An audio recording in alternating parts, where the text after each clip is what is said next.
避開美元同關稅嘅隱形風險。近期，巴菲特旗下嘅公司持有創紀錄嘅現金儲備，達到約3340億美元，反映佢對市場波動嘅審慎態度。值得注意嘅係，巴菲特並唔係單純持有美元資產，佢仲投資咗日本嘅5大商社等海外企業，以分散風險。對於個人投資者嚟講，喺美元波動嘅情況下，選擇多元貨幣去買理財產品，減少對單一貨幣嘅依賴，以降低匯率波動嘅影響，係一個好值得考慮嘅選擇。同時，環球基金嘅分散投資策略都好重要。近期，歐洲債券市場展現出投資潛力，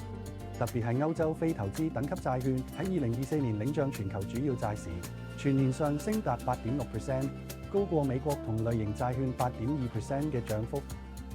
無論係多元化嘅貨幣定係投資方向，